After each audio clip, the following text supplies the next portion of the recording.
The last hurdle of a decade-long compensation claim battle.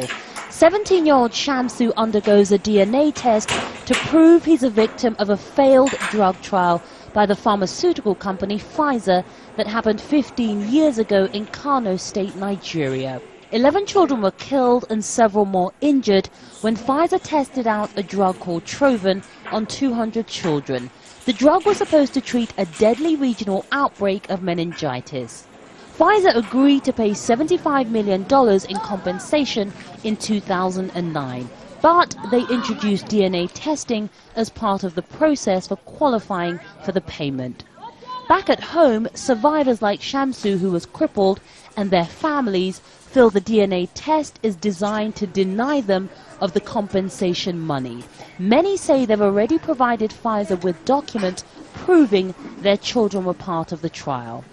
In the claimant form we filled, they stated clearly that only when we undergo a DNA test, they will pay the compensation. Pfizer, which denies all wrongdoing, even though it's agreed to pay out $75 million, says the DNA test is designed to guard against fraudulent claims.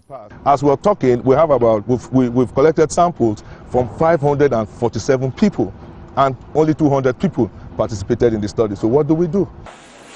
But many of the victims are poor and illiterate.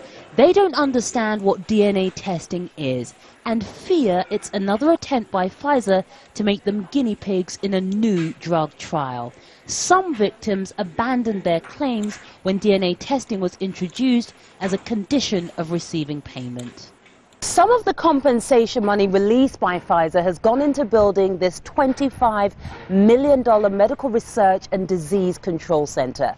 The hope is that one day locals will be able to deal with things like outbreaks of disease and medical epidemics themselves. It may go some way to healing the wounds of Pfizer's experiment and benefit the survivors who are simply too afraid to go for DNA testing. Yvonne Dege, Al Jazeera, Kano State in northern Nigeria.